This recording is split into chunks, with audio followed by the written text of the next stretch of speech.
Welcome to the deep dive. Today we've got a really unique assignment sent in by one of you. You sent us this source document, and the title is Excerpts from Ghost, Real Ghost Story. And your first thought might be, okay, wait, where's the actual story? And that's really the mission right there. We are doing a deep dive into the very foundation of this document. Exactly. We're not looking at a narrative today or a plot twist or, a witness statement. Not yet. We're analyzing the intellectual framework the author has built with just a few words. Our goal is to pull out the critical insights, the rules of engagement, really, that are embedded in those labels before you even read the first sentence of the story itself. Okay, let's unpack this then. The document is headlined with just one word, ghost. And then right under that, it's categorized as a real ghost story. This feels like very strategic language. It's sort of like being handed a research binder, but you only have the tab dividers. We need to figure out what's supposed to be behind those tabs. What's so fascinating here is that the author is doing three things at once. They're identifying the subject, they're defining the scope, and they are setting the standard. Before you dive in, you have to understand the intellectual rigor they're demanding, both of themselves and, well, of you as the critical reader. All right, let's start with the biggest, simplest word, ghost. The document is titled Excerpts from Ghost. Oh. What does just using that single noun stripped of adjectives like, I don't know, haunting or specter, what does that tell us about the intent? It immediately taps into a vast cultural and historical context. I mean, it's a huge word. When an author chooses ghost as the primary subject, they're plugging into millennia of shared human experience. We're talking mythology, folklore, specific religious beliefs, pop culture. It's a foundational concept. So the author is assuming we have a baseline understanding. They're saying, you get the concept, we're moving past the basic definition and getting straight to a specific instance. Precisely. And if we connect this to the bigger picture, the choice of that single noun implies a focus on understanding the phenomenon itself. It suggests the author thinks they have encountered a primary, maybe even undeniable, subject of study. It serves as the main header, signaling the document's purpose is ultimately descriptive. It's investigative. But let's pause right there because the subject itself, a ghost, is intrinsically ephemeral, right? It resists material examination. We all know what a ghost is in the movies, but scientifically, it's a moving target. And that contrast is so important because it immediately clashes with our second key label, excerpts. And this is where we shift. We move from the subject matter to the format of the information. It explicitly says excerpts from Ghost. This tells you, the learner, that you are not getting the full picture. You're getting fragments that have been intentionally selected to represent a much larger, deeper whole. So how does reading fragments change the way we process information? It seems efficient, but it also introduces a huge risk, doesn't it? It introduces immediate selection bias. That's the risk. We're forced to ask, what was left out?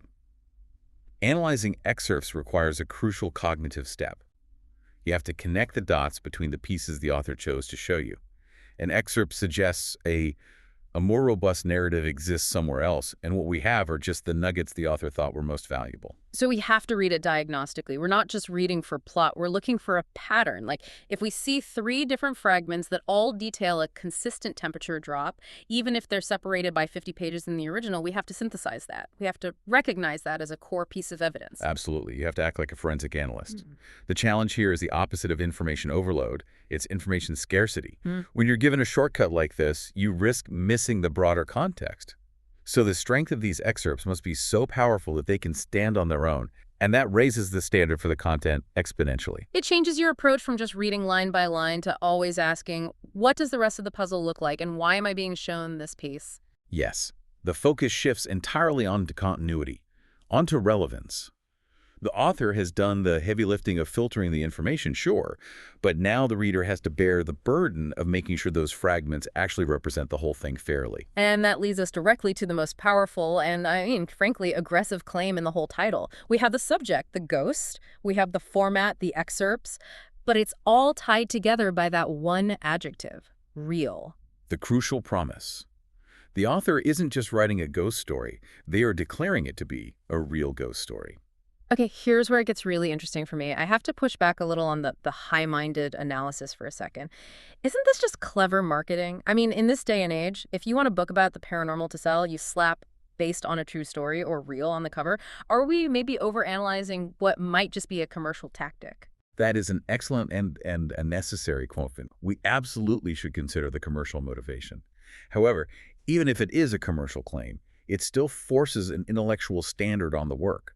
By declaring it real, the author consciously moves the work out of fiction, where you willingly suspend your disbelief, and into nonfiction, where validation and verification are the currency. So, whether it's market hype or genuine conviction, the label fundamentally changes the contract with the reader. Precisely. The term real ghost story forces us to engage in critical thinking about evidence. It suggests the author intends to provide elements that ground the narrative in observation, in testimony, or documented fact. It's an attempt to separate it from pure fiction. And that is the core claim you, the learner, are being asked to evaluate. How will the material justify that label real? This sets up a profound tension. We have this ephemeral subject, the ghost, which defies easy explanation, and you're pairing it with this materialist demand for evidence inherent in the word real. It's the meeting point of mystery and method. And that meeting point dictates the entire internal structure of the document. If it's real, it can't rely just on atmosphere or emotional accounts. It needs specific forms of evidence. We can probably deduce three main categories the author has to include to justify that claim.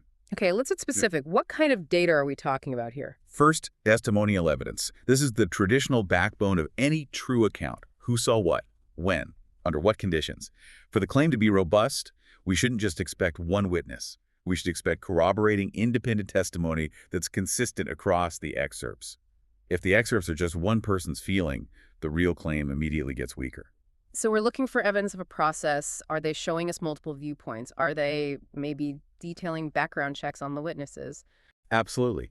The author needs to show that the testimony isn't just good storytelling, but documented data. Second, they need observational data. This is where the method of the story kicks in. Since the subject is a ghost, the author has to document physical effects, even if the cause is unknown. Things like temperature fluctuations, we mentioned that, or measurable EMF spikes, objects being moved, or recordings that capture, well, unexpected anomalies. That's fascinating. The real tag means the structure can't just be a simple story. It has to be interrupted by, what, graphs, tables, precise timestamps. Exactly. The narrative becomes the framework holding all the data points. And the third type, which truly separates a real story from just a compelling one, is technical or instrumental evidence. This goes beyond human observation. We're looking for photos, audio recordings, or technical measurements captured by equipment. If the document is serious about the real claim, the excerpt should include metadata, dates, times, maybe even chain of custody for any physical evidence. Wow.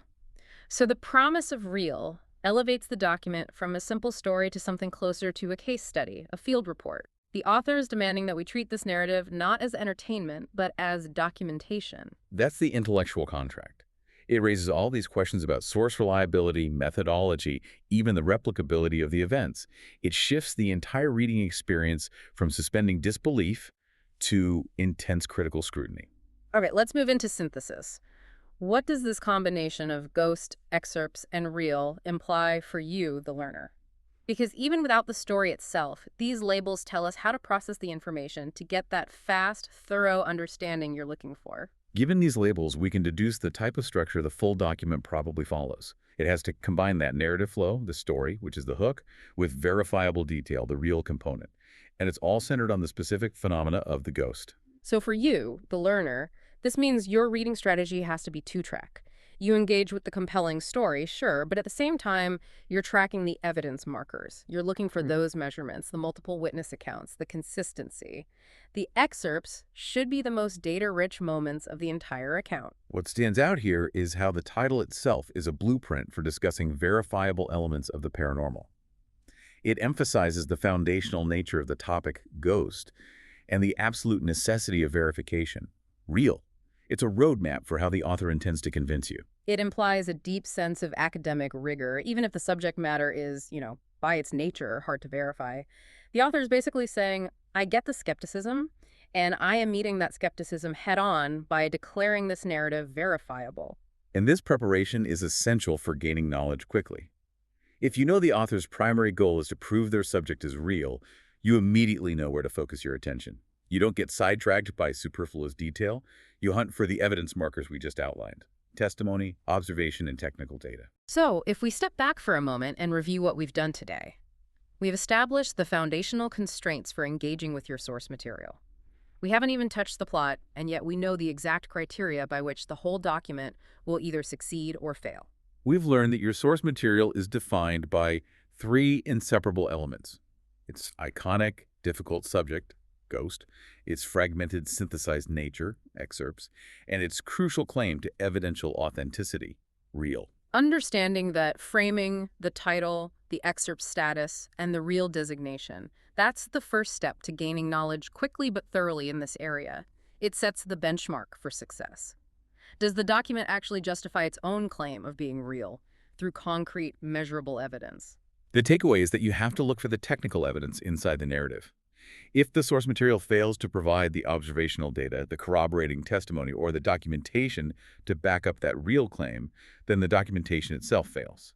The author created their own standard of accountability, and you now have the criteria to hold them to it. This forces us to apply a critical lens, even to something that's designed to be compelling.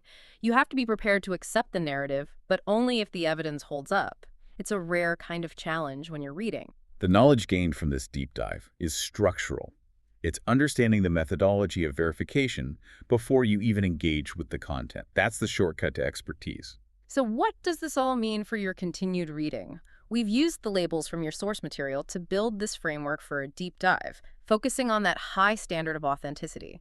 You now know exactly what kind of proof you should be looking for. You're now equipped to bypass the narrative fluff and zone in on the data that either confirms or denies the document's central assertion. And that leads us to our final thought for you, the learner. If simply labeling a source as a real ghost story immediately demands documentation and proof requiring multi-layered evidence and critical scrutiny, what other topics in your life are accepted as real or fundamentally true without ever requiring excerpts of evidence, observational data, or technical documentation? Something for you to mull over or explore on your own.